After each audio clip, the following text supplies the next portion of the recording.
வணக்கம். ஜெயா பிளஸ் செய்திகளுக்காக நிவேதா. விரிவான செய்திகளை பார்ப்பதற்கு முன்னதாக தலைப்புச் செய்திகளை பார்க்கலாம்.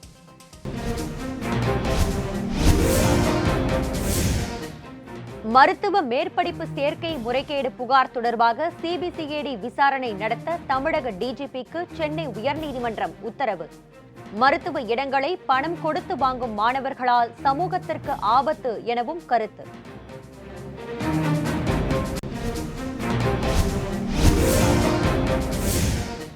மதுரை எய்ம்ஸ் நிர்வாகக் குழு நியமனத்தில் சர்ச்சை. தமிழக எம்பிக்கள் யாரும் இடம் பெறாததற்கு பல்வேறு தரப்பினரும் கண்டனம்.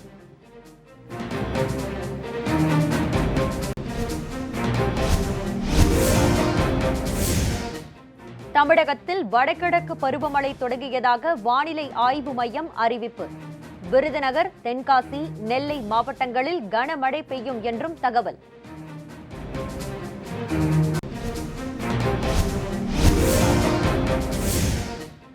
தமிழக உள்ளாட்சி அமைப்புகளுக்கு நிதி வழங்க மத்திய அரசுக்கு உத்தரவிடக் கோரி தொடரப்பட்ட வழக்கு. பொதுநல மனுவை நிராகரித்தது உச்சநீதிமன்றம். சென்னை உயர்நீதிமன்றத்தை அணுகுமாறும் அறிவுறுத்தல்.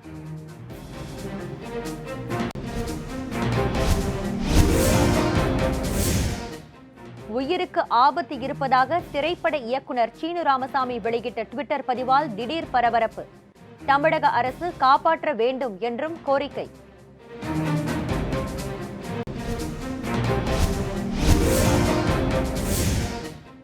பசும்பொன் முத்துராமலிங்க தேவரின் 113வது பிறந்தநாள் விழா மற்றும் 58வது குரு பூஜை விழா சொந்த கிராமமான பசும்பொன்னில் யாகசாலை பூஜையுடன் தொடங்கியது.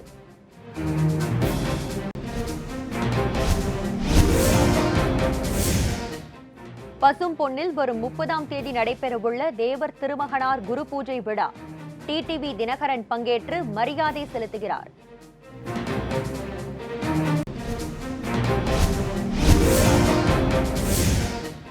மருத்துவ படிப்பில் 7.5% உள் ஒதுக்கீடு வழங்கும் மசோதாவிற்கு ஆளுநர் உடனடியாக ஒப்புதல் வழங்க வேண்டும். சென்னையில் இந்திய மாணவர் சங்கம் சார்பில் ஆர்ப்பாட்டம்.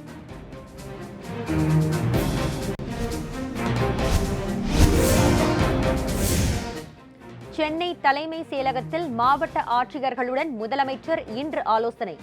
பள்ளிகள் திறப்பு தொடர்பாக மருத்துவ நிபுணர்களுடன் ஆலோசிக்கவும் திட்டம்.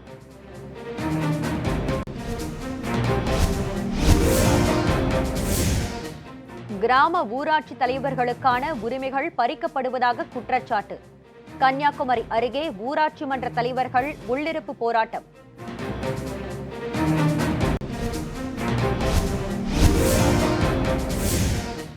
கேரள தங்கக் கடத்தல் வழக்கில் சிவசங்கரின் முன்ஜாமீன் மனு தள்ளுபடி. ஆயுர்வேத மருத்துவமனையில் வைத்து அமலாக்கத்துறை கைது.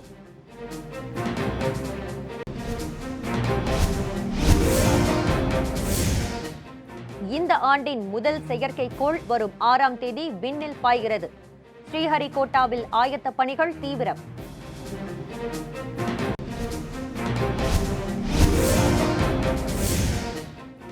பீகார் மாநிலத்தில் மாற்றத்தை ஏற்படுத்தி புதிய பீகாரை கட்டி எழுப்புங்கள். வாக்காளர்களுக்கு சோனியா காந்தி வேண்டுகோள்.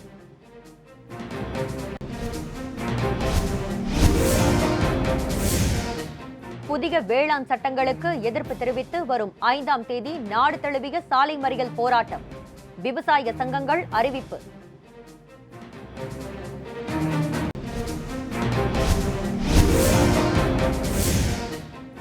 கொரோனா பாதுகாப்பு வழிமுறைகளை பின்பற்றி ஜனநாயக திருவிழாவில் பங்கேற்பதை உறுதி செய்யுங்கள். அனைத்து வாக்காளர்களுக்கும் பிரதமர் மோடி வேண்டுகோள்.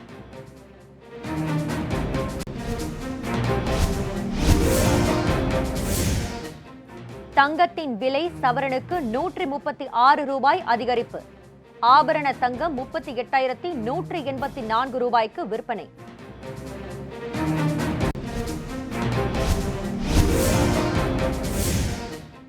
நாடு முழுவதும் இதுவரை 10,54,00,000க்கும் அதிகமானோருக்கு கொரோனா பரிசோதனை. இந்திய மருத்துவ ஆராய்ச்சி கவுன்சில் தகவல்.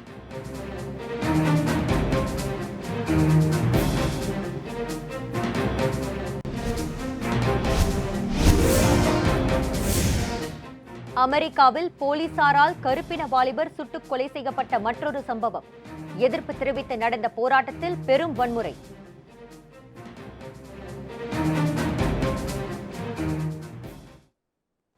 இனி விரிவான செய்திகளை பார்க்கலாம்.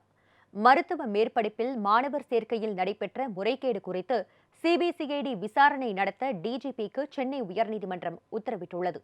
மருத்துவ மேற்படிப்பில் உள்ள காலியிடங்களுக்கு கலந்தாய்வு நடத்தி தங்களுக்கு மாணவர் சேர்க்கை வழங்க கோரி மருத்துவர்கள் அரவிந்த், கீதாஞ்சலி, சந்தோஷ் ஆகியோர் சென்னை உயர்நீதிமன்றத்தில் மனுக்கள் தாக்கல் செய்திருந்தனர்.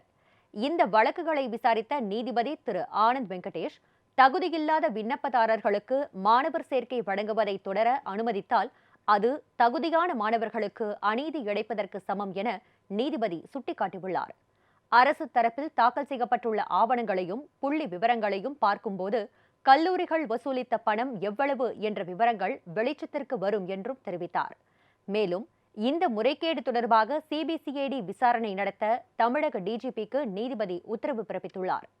விசாரணை குறித்த அறிக்கையை ஜனவரி மாதம் 30ஆம் தேதியன்று தாக்கல் செய்ய வேண்டும் என உத்தரவு பிறப்பித்த நீதிபதி விசாரணையை வரும் பிப்ரவரி 1ஆம் தேதிக்கு ஒத்திவைத்தார். மதுரை எய்ம்ஸ் மருத்துவமனைக்கான தலைவராக VM கட்டோச் என்பவர் நியமனம் செய்யப்பட்டுள்ளார். மதுரை தோப்பூர் பகுதியில் சுமார் 201 ஏக்கர் பரப்பளவில் அமையவுள்ள எய்ம்ஸ் மருத்துவமனைக்கு கடந்த ஆண்டு நாடாளுமன்ற தேர்தலுக்கு முன்னதாக பிரதமர் திரு நரேந்திர மோடி அடிக்கல் நாட்டினார். இதனைத் தொடர்ந்து சுமார் 2 ஆண்டுகளாக சுற்றுச்சுவர் அமைக்கும் பணிகள் நடைபெற்று வருகின்றன. தற்போது மதுரை எய்ம்ஸ் மருத்துவமனைக்கான தலைவராக புதுச்சேரி ஜிப்மர் மருத்துவமனையின் தலைவராக பதவி வகித்து வரும் டாக்டர் VM கட்டோச் என்பவர் நியமிக்கப்பட்டுள்ளார். மேலும் மருத்துவமனை குழுவின் உறுப்பினராக எம்ஜிஆர் மருத்துவ பல்கலைக்கழகத்தின் துணைவேந்தர் டாக்டர் சுதா சேஷையன், கீழ்ப்பாக்கம் அரசு மருத்துவமனை மற்றும் ராயப்பேட்டை அரசு மருத்துவமனை புற்றுநோய் அறுவை சிகிச்சை பிரிவு மருத்துவர் சரவணன் சுப்பையா ஆகியோரை நியமித்து மத்திய சுகாதாரத்துறை சார்பில் அரசிதழில் வெளியிடப்பட்டுள்ளது. தமிழகத்தில் வடகிழக்கு பருவமழை தொடங்கியிருப்பதாகவும் நெல்லை, தென்காசி, விருதுநகர் மாவட்டங்களில் கனமழை பெய்யும் என்றும் வானிலை ஆய்வு மைய தென்மண்டல தலைவர் திரு எஸ் பாலச்சந்திரன் தெரிவித்துள்ளார். வடகிழக்கு பருவமழை தமிழகம், கேரளா உள்ளிட்ட தென்னிந்திய பகுதியில் துவங்கியுள்ளது. கடந்த 24 மணி நேரத்தில் தமிழகம் மற்றும் புதுவையில் ஒரு சில இடங்களில் மழை பெய்துள்ளது. அதிகபட்சமாக மதுரை மாவட்டம் மேலூரில் 6 சென்டிமீட்டர் மழை பதிவாகியுள்ளது. அடுத்து வரும் 2 தினங்களை பொறுத்தவரையில் தமிழகம் மற்றும் புதுவையில் தென் தமிழகத்தில் ஒரு சில இடங்களிலும், வட தமிழகத்தில் ஓரிரு இடங்களிலும் லேசானது முதல் மிதமான மழை பெய்யக்கூடும். கனமழை பொறுத்தவரையில் நெல்லை, விருதுநகர், தென்காசி மாவட்டங்களில் ஓரிரு இடங்களில் கனமழை பெய்யக்கூடும். சென்னை மற்றும் புறநகரை பொறுத்தவரையில் நகரின் சில பகுதியில் லேசான முதல் மிதமான மழை பெய்யக்கூடும். பசும்பொன் முத்துராமலிங்க தேவரின் 113வது பிறந்தநாள் விழா மற்றும் 58வது குரு பூஜை விழா அவரது சொந்த கிராமமான பசும்பொன்னில் யாகசாலை பூஜையுடன் தொடங்கியது. பசும்பொன் முத்துராமலிங்க தேவரின் குரு பூஜை விழா அவரது நினைவிடம் அமைந்துள்ள பசும்பொன் கிராமத்தில் ஆண்டுதோறும் அக்டோபர் மாதம் 28, 29, 30 ஆகிய தேதிகளில் கொண்டாடப்படுகிறது. அக்டோபர் மாதம் 28ஆம் தேதி ஆன்மீக விழாவும், அக்டோபர் மாதம் 30ஆம் தேதி குரு பூஜை விழாவும் கொண்டாடப்படுவது வழக்கம். அதன்படி பசும்பொன்னில் முதல் நாள் நிகழ்ச்சி யாகசாலை பூஜையுடன் தொடங்கியது. தேவர் நினைவாலய பொறுப்பாளர் காந்தி மீனாள் முன்னிலையில் வேத விற்பன்னர்கள் மந்திரங்கள் முழங்க யாகசாலை பூஜையுடன் ஆன்மீக விழா தொடங்கியது. இதில் முத்துராமலிங்க தேவரின் குடும்பத்தினர் மற்றும் முன்னாள் மத்திய அமைச்சர் பொன் ராதாகிருஷ்ணன் ஆகியோர் கலந்து கொண்டனர்.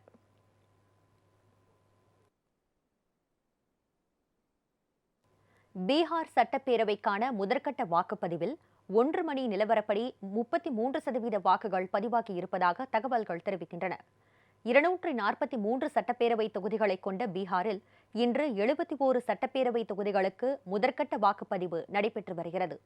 இந்த தேர்தலில் 114 பெண்கள் உட்பட 1066 வேட்பாளர்கள் போட்டியிடுகின்றனர்.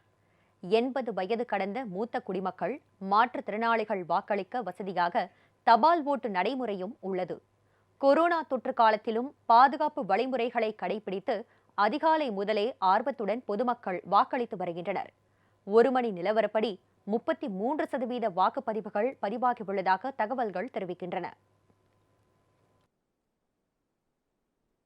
மருத்துவ படிப்பில் அரசு பள்ளி மாணவர்களுக்கு 7.5% உள்ஒதுக்கீடு வழங்கும் மசோதாவிற்கு உடனடியாக ஒப்புதல் வழங்கிட ஆளுநரை வலியுறுத்தி இந்திய மாணவர் சங்கம் சார்பில் ஆர்ப்பாட்டம் நடைபெற்றது.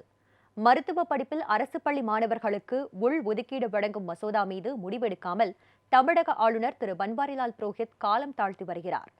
இதனை கண்டித்து சென்னை கிண்டி அருகே இந்திய மாணவர் சங்கம் சார்பில் போராட்டம் நடைபெற்றது. 40 நாட்கள் கடந்த பிறகும் ஆளுநர் மேலும் அவகாசம் கேட்பது தமிழக மாணவர்களை வஞ்சிக்கும் செயல் என இந்திய மாணவர் சங்கம் குற்றம் சாட்டியுள்ளது. மருத்துவ மாணவர்களுடைய ஓபிசி மாணவர்களுக்கு வழங்க வேண்டிய 50% இடஒதுக்கீட்டை இந்த ஆண்டு வழங்க முடியாது என மத்திய அரசாங்கம் வலுக்கட்டாயமாக சொல்கிறது. அதை நீதிமன்றமும் ஏற்றுக்கொண்டு இன்னைக்கு தமிழக மாணவர்களை வஞ்சித்து இருக்கிறது. ஆகவேதான் இந்திய மாணவர் சங்கம் உடனடியாக 7.5% இடஒதுக்கீட்டிற்கு ஆளுநர் கையெழுத்திட வேண்டும். இந்த ஆண்டே ஓபிசி மாணவர்களுக்கு 50% இடஒதுக்கீட்டை அரசு வழங்குவதற்கான ஏற்பாடு செய்ய வேண்டும். தமிழ்நாட்டினுடைய அத்தனை மாவட்ட கலெக்டர் அலுவலகம் முன்பாக இந்திய மாணவர் சங்கம் போராட்டத்தை நடத்தியிருக்கிறோம். பசும்பொன் தேவர் திருமகனார் குரு பூஜையையொட்டி ராமநாதபுரம் மாவட்டம் பசும்பொன் கிராமத்தில் உள்ள நினைவிடத்தில் வரும் 30ஆம் தேதி அம்மா மக்கள் முன்னேற்றக் கழக பொதுச் செயலாளர் திரு டிடிவி தினகரன் மரியாதை செலுத்துகிறார். அம்மா மக்கள் முன்னேற்றக் கழக தலைமை கழகம் இன்று வெளியிட்டுள்ள அறிவிப்பில் தேசியத்தையும் தெய்வீகத்தையும் இரு கண்களாக போற்றி மக்களையும் மண்ணையும் நேசித்த மாபெரும் தலைவர் பசும்பொன் முத்துராமலிங்க தேவர் திருமகனாரின் 58வது குரு பூஜை வரும் 30ஆம் தேதியன்று வெள்ளிக்கிழமை நடைபெறவுள்ளதாக தெரிவிக்கப்பட்டுள்ளது. இதையொட்டி அன்றைய தினம் காலை 11 மணியளவில் ராமநாதபுரம் மாவட்டம் பசும்பொன் கிராமத்தில் அமைந்துள்ள தேவர் திருமகனாரின் நினைவிடத்தில் கழக பொதுச் செயலாளர் திரு டிடிவி தினகரன் மரியாதை செலுத்தவுள்ளார் என குறிப்பிடப்பட்டுள்ளது. இந்நிகழ்வில் தலைமை கழக நிர்வாகிகள், ராமநாதபுரம் மாவட்ட கழக நிர்வாகிகள், சார்பு அணிகளின் நிர்வாகிகள், ஒன்றிய, நகர, பேரூர் கழகம் மற்றும் சார்பு அணிகளின் நிர்வாகிகள் மற்றும் கழக உடன்பிறப்புகள், பொதுமக்கள் என அனைவரும் முகக்கவசம் அணிந்து சமூக இடைவெளியை கடைபிடித்து திரளாக கலந்து கொள்ளுமாறு கேட்டுக் கொள்ளப்பட்டுள்ளது. கேரள தங்கக் கடத்தல் வழக்கில் மூத்த IAS அதிகாரி சிவசங்கரின் முன்ஜாமீன் மனு தள்ளுபடி செய்யப்பட்டதை தொடர்ந்து ஆயுர்வேத மருத்துவமனையில் சிகிச்சை பெற்று வந்த அவரை மத்திய அமலாக்கத்துறை அதிரடியாக கைது செய்தது. திருவனந்தபுரத்தில் ஐக்கிய அமீரக தூதரக பார்சல் மூலம் தங்கம் கடத்தப்பட்ட வழக்கில் முக்கிய குற்றவாளியான ஸ்வப்னாவுக்கும் முதலமைச்சரின் முதன்மை செயலாளராக இருந்த IAS அதிகாரியான சிவசங்கருக்கும் நெருங்கிய தொடர்பு இருப்பது தெரியவந்தது. இதையடுத்து கடந்த 4 மாதங்களுக்கு முன்பு சிவசங்கர் பணியில் இருந்து சஸ்பெண்ட் செய்யப்பட்டார். சிவசங்கரிடம் தேசிய புலனாய்வு அமைப்பான NIA, மத்திய அமலாக்கத்துறை மற்றும் சுங்க இலாகா அதிகாரிகள் ஏற்கனவே பலமுறை விசாரணை நடத்தினர். இந்நிலையில் சுங்க இலாகா மற்றும் மத்திய அமலாக்கத்துறையினரின் வழக்கில் இருந்து முன்ஜாமீன் கோரி கேரள உயர்நீதிமன்றத்தில் சிவசங்கர் தாக்கல் செய்த மனு இன்று விசாரணைக்கு வந்தது. அப்போது விசாரணைக்கு ஒத்துழைக்க மறுப்பதாகவும் அவருக்கு முன்ஜாமீன் வழங்கினால் சாட்சிகளை கலைக்க வாய்ப்பு உள்ளதாகவும் அமலாக்கத்துறை மற்றும் சுங்க இலாகா சார்பில் வாதிடப்பட்டது. இருதரப்பு வாதங்களையும் கேட்டறிந்த நீதிபதிகள் சிவசங்கரின் முன்ஜாமீன் மனுவை தள்ளுபடி செய்து உத்தரவிட்டனர். இதனையடுத்து திருவனந்தபுரத்தில் உள்ள ஆயுர்வேத மருத்துவமனையில் சிகிச்சை பெற்று வந்த சிவசங்கரை மத்திய அமலாக்கத்துறை அதிகாரிகள் இன்று அதிரடியாக கைது செய்து கொச்சிக்கு அழைத்துச் சென்றனர். கேரளாவில் ஆளும் இடதுசாரி கூட்டணி அரசுக்கு இது மீண்டும் நெருக்கடியை ஏற்படுத்தியுள்ளது.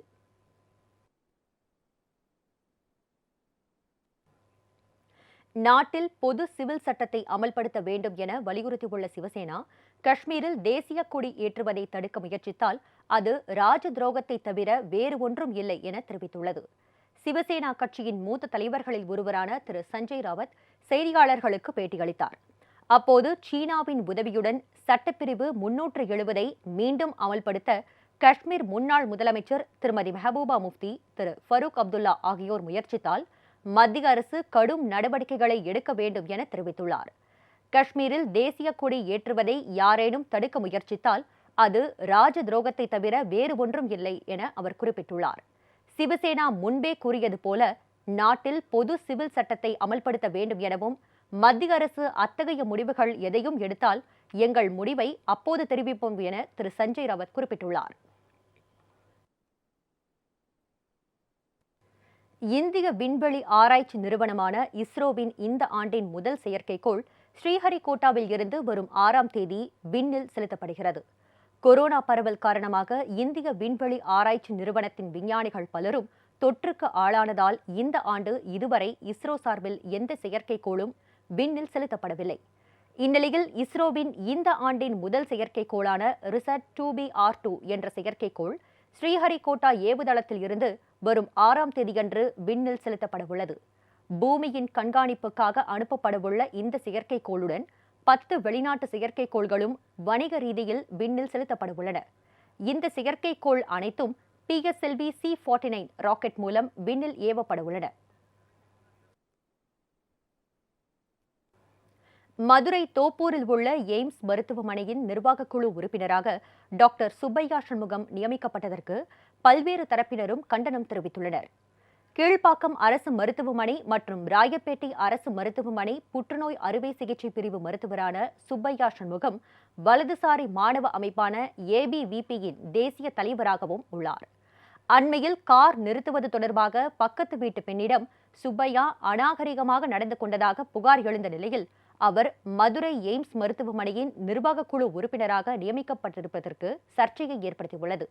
இது பெண்மையை இழிவுபடுத்தியதற்காக அவருக்கு கொடுக்கப்படும் பரிசா என திரு மாணிக்கம் தாகூர் MP கேள்வி எழுப்பியுள்ளார். இதனைத் தொடர்ந்து சுப்பையா சண்முகத்தின் நியமனத்தை திரும்பப் பெற வேண்டும் என நாடாளுமன்ற உறுப்பினர்கள் திரு சு வெங்கடேசன், திரு தொல் திருமாவளவன், திரு ரவிக்குமார் ஆகியோர் வலியுறுத்தியுள்ளனர். மேலும் எய்ம்ஸ் மருத்துவமனைக்கான நிர்வாகக் குழுவில் தமிழக MP-க்களுக்கு இடம் அளிக்காமல் MP-க்கள் இடம் காலியாக உள்ளதாக அறிவிக்கப்பட்டிருப்பதும் சர்ச்சையை ஏற்படுத்தியுள்ளது. மும்பை தாக்குதல் நினைவு தினம் வரவுள்ள நிலையில் முன்னெச்சரிக்கையாக 30 நாட்களுக்கு ட்ரோன், குட்டி விமானங்கள் பறக்கவிட தடை விதிக்கப்பட்டுள்ளது. மும்பை தாக்குதல் நினைவு தினம் வரவுள்ள நிலையிலும் தீபாவளி போன்ற பண்டிகைகள் வருவதையொட்டிலும் மும்பையில் போலீசார் முன்னெச்சரிக்கை நடவடிக்கையை மேற்கொண்டுள்ளனர். அதன்படி போலீசார் நகரில் ட்ரோன், ரிமோட் மூலம் இயக்கப்படும் குட்டி விமானங்களை பறக்கவிட தடை விதித்துள்ளனர். ட்ரோன், குட்டி விமானங்கள் பயங்கரவாத தாக்குதல்களுக்கு பயன்படுத்த வாய்ப்புள்ளதால் போலீசார் இந்த தடையை விதித்துள்ளனர். இந்த தடை வருகின்ற 30ஆம் தேதி முதல் நவம்பர் மாதம் 28ஆம் தேதி வரை 30 நாட்கள் அமலில் இருக்கும் என தெரிவிக்கப்பட்டுள்ளது. ராமநாதபுரம், புதுக்கோட்டை, மதுரை ஆகிய மாவட்டங்களுக்கு புதிய நிர்வாகிகளை அம்மா மக்கள் முன்னேற்றக் கழக பொதுச் செயலாளர் திரு TTV தினகரன் நியமனம் செய்துள்ளார். அம்மா மக்கள் முன்னேற்றக் கழக பொதுச் செயலாளர் திரு TTV தினகரன் இன்று வெளியிட்டுள்ள அறிவிப்பில் ராமநாதபுரம், கோவை கிழக்கு, திருப்பத்தூர் மாவட்டத்திற்கு உட்பட்ட ஊராட்சி மற்றும் வார்டு கழக நிர்வாகிகள் நியமனம் செய்யப்பட்டுள்ளதாக குறிப்பிட்டுள்ளார். புதுக்கோட்டை வடக்கு மாவட்ட கழக நிர்வாகிகள், பொதுக்குழு உறுப்பினர்கள், சார்பு அணிகளின் செயலாளர்கள், ஒன்றிய மற்றும் பேரூர் கழக செயலாளர்கள் நியமனம் செய்யப்பட்டுள்ளதாகவும் குறிப்பிட்டுள்ளார். புதுக்கோட்டை வடக்கு மாவட்டத்திற்கு உட்பட்ட ஊராட்சி, வார்டு கழக செயலாளர்கள் நியமனம் செய்யப்பட்டுள்ளனர். மதுரை மாநகர் தெற்கு மாவட்ட சார்பு அணிகளின் நிர்வாகிகள், பகுதி கழக நிர்வாகிகள் மற்றும் பகுதி சார்பு அணிகளின் செயலாளர்களும் நியமிக்கப்பட்டுள்ளதாக கழக பொதுச் செயலாளர் திரு TTV தினகரன் தெரிவித்துள்ளார். 2021ஆம் ஆண்டு மக்கள் தொகை கணக்கெடுப்பின் போது பிற்படுத்தப்பட்ட வகுப்பினரை தனியாக கணக்கெடுப்பு நடத்த கோரிய வழக்கில் மத்திய அரசு பதிலளிக்க சென்னை உயர்நீதிமன்ற மதுரை கிளை உத்தரவிட்டுள்ளது. மதுரையைச் சேர்ந்த தவமணி தேவி என்பவர் சென்னை உயர்நீதிமன்ற மதுரை கிளையில் மனு ஒன்றை தாக்கல் செய்தார்.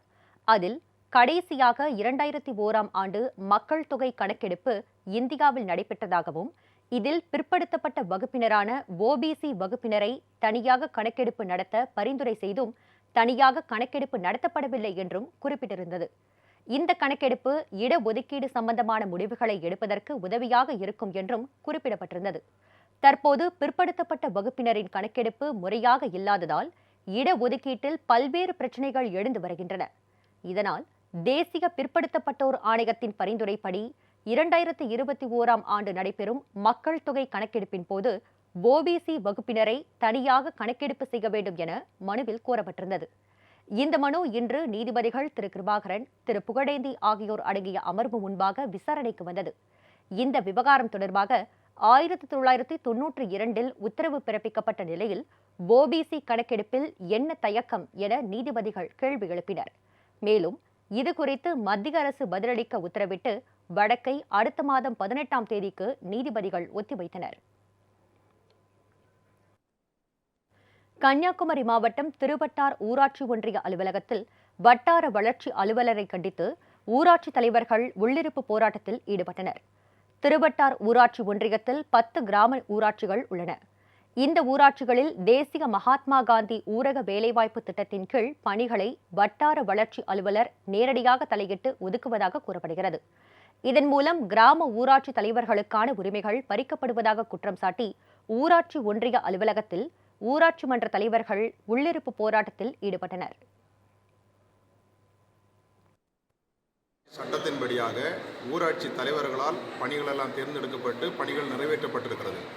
இந்த பணிகளை ஒன்றிய அளவில் உள்ள கவுன்சிலர்களும் ஒன்றிய தலைவர்களும் அதற்கு துணையாக வட்டார வளர்ச்சி அலுவலர்கள் ஊராட்சி அவர்களும் துணை போகிறதுனால அதை கண்டித்து அவர்களிடத்தில் பல முறைகளை நாங்கள் பேசியிருக்கிறோம். எந்த ஒரு முடிவும் வராதனால நாங்கள் இந்த நேரத்தில் இந்த மனு கொடுக்க வந்திருக்கிறோம். அவரை பார்க்க வந்தோம், இதுவரைக்கும் காணல. அதனால தான் இந்த உள்ளிருப்பு போராட்டத்தை நாங்கள் மேற்கொண்டிருக்கிறோம். ஒரு முறைகேடான நிர்வாகத்தை நடத்தி கொண்டிருக்கிறார் என்பதை இந்த நேரத்தில் பதிவு செய்கிறேன். அதற்கு தகுந்த நடவடிக்கையை எடுத்து ஊராட்சி மன்ற தலைவர்களுக்கு இருக்கின்ற அதிகாரத்தில் யாரும் தலையிடக்கூடாது என்றும் அத்தகைய காரியங்கள் இனிமேல் நடைபெறக்கூடாது என்றும் இந்த நேரத்தில் நாங்கள் இதை பதிவு செய்கிறோம். கறிக்கோழி குஞ்சுகளுக்கான பராமரிப்பு கூலியை உயர்த்தி தரக்கோரி இறக்குமதியை நிறுத்தி மதுரை மாவட்ட பண்ணை உரிமையாளர்கள் போராட்டத்தில் ஈடுபட்டுள்ளனர். கறிக்கோழி விற்பனை நிறுவனங்களில் இருந்து கோழி வளர்ப்பு பண்ணைகளுக்கு அனுப்பப்படும் குஞ்சுகள் முறையாக வளர்க்கப்பட்டு மீண்டும் கறிக்கோழி விற்பனை நிறுவனங்களுக்கு அனுப்பப்படுவது வழக்கம். வளர்ப்பு பணிகளுக்காக தலா ஒரு கோழி குஞ்சிற்கு 4 ரூபாய் வீதம் அந்தந்த நிறுவனங்கள் சார்பில் வழங்கப்பட்டு வந்ததாக கூறப்படுகிறது. விலைவாசி உயர்வு, பராமரிப்பு செலவு அதிகரிப்பு உள்ளிட்ட காரணங்களினால் கூலியை 15 ரூபாயாக உயர்த்தி தருமாறு பண்ணை உரிமையாளர்கள் கோரிக்கை விடுத்து வந்தனர். ஆனால் தற்போது வரை கூலி உயர்த்தப்படாததால் மதுரை மாவட்டத்தில் உள்ள 400க்கும் மேற்பட்ட பண்ணை உரிமையாளர்கள் கோழி குஞ்சு இறக்குமதியை நிறுத்தி போராட்டத்தில் ஈடுபட்டுள்ளனர். 28/10/2020 காலை 6 மணி முதல் மதுரை மாவட்ட கறிக்கோழி வளர்ப்பு விவசாயிகள் நலச்சங்கம் சார்பாக எல்லாரும் ஏகமனதாக வேலை நிறுத்தத்தில் ஈடுபட போகிறோம். வேலை நிறுத்தத்தை அறிவிச்சிருக்கோம். ஒரு கறிக்கோழி வளர்ப்புக்கு கிலோ 4 ரூபாய் வரைக்கும் கம்பெனிகள் இன்றைக்கி கொடுத்துக்கிட்டு இருக்கு. இந்த 4 ரூபாய் எங்களுக்கு பத்தலை. கால வரையற்ற வேலை நிறுத்தத்தில் நாங்கள் ஈடுபடுறோம். இது போக கம்பெனிகள் டிலே ஆக கோழிகளை ஏற்றா வண்ணம் கூட அடுத்த முடிவுகள் கூடிய சீக்கிரம் அறிவிப்போம். ஒவ்வொரு ஆண்டும் வெங்காய விலை உயரும் போது வெளிநாட்டில் இருந்து இறக்குமதி செய்வது வாடிக்கையாகி உள்ளதால் நெல்லை கொள்முதல் செய்வது போல் வெங்காயத்தையும் அரசே கொள்முதல் செய்ய வேண்டும் என விவசாயிகள் கோரிக்கை விடுத்துள்ளனர். 1 மடங்குக்கு வாங்கி 4 மடங்கு 5 மடங்குக்கு விற்கும்போது பொதுமக்கள் பாதிக்கப்படுறாங்கன்றது ஒரு கருத்து சொல்கிறாங்க. ஆனால் உண்மை என்னென்னா ஒட்டுமொத்த மக்கள் மற்றும் விவசாயிகளே பாதிக்கப்படுறாங்க. விவசாயிகள் லாபமும் பெறதில்லை. விவசாயிகள் லாபம் பெற்றுட்டா கூட சரின்னு சொல்லலாம். ஆனால் விவசாயிகளுக்கும் கிடைக்க போகிறதில்ல. பழி ஒரு பக்கம், பாவம் ஒரு பக்கம். யாரோ சாப்பிட்றதுக்கு யாரோ பழி வாங்குற மாதிரி. இதை பார்த்திங்கன்னா அரசாங்கம் முழு வீச்சில் இறங்கி தெளிவாக செயல்படணும். மத்திய அரசாங்கம், மாநில அரசாங்கம் இவங்க தலையிட்டு ரேஷன் கடை மூலமாக கூட மக்களுக்கு பார்த்திங்கன்னா ஒரு நியாயமான விலைக்கு கொண்டு போகலாம். இதை தொடர்ந்து எடுத்துகிட்டு போங்கன்னா இந்த மாதிரி ஒரு ஏற்ற இறக்கம் வராது. நேரடி கொள்முதல் செய்தால் இது பாதிப்பு கிடையாது. விலைவாசியும் கம்மியாக விற்கும்.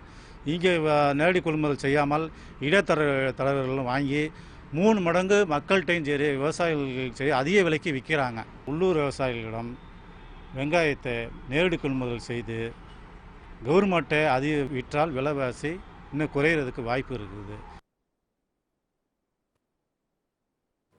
விடுதலை சிறுத்தைகள் தலைவர் திருமாவளவன் மீது போடப்பட்ட வழக்குகளை திரும்ப பெறும் வரை போராட்டம் நடத்தப் போவதாக ஜனநாயக வழக்கறிஞர் சங்க மாநில செயலாளர் திரு பாரதி தெரிவித்துள்ளார்.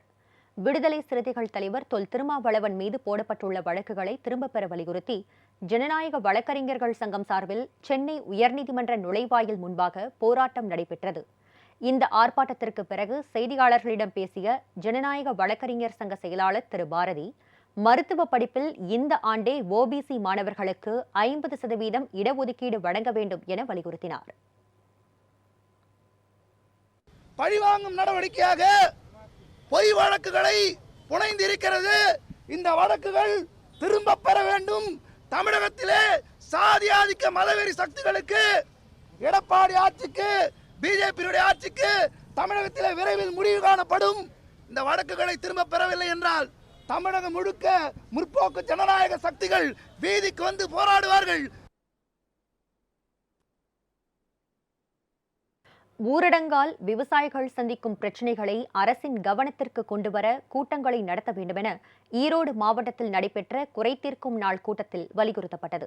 ஈரோடு மாவட்ட ஆட்சியர் அலுவலகத்தில் 7 மாதங்களுக்கு பிறகு வேளாண் குறைதீர் கூட்டம் காணொலி காட்சி மூலம் நடைபெற்றது.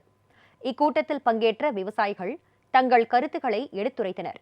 ஊரடங்கால் விவசாயிகள் சந்திக்கும் பிரச்சினைகள், சாகுபடி மற்றும் வேளாண் பொருட்கள் விற்பனையில் நிலவும் பிரச்சினைகள் போன்றவற்றை அரசின் கவனத்திற்கு கொண்டுவர வேளாண் கூட்டங்களை நடத்த அப்போது வலியுறுத்தப்பட்டது.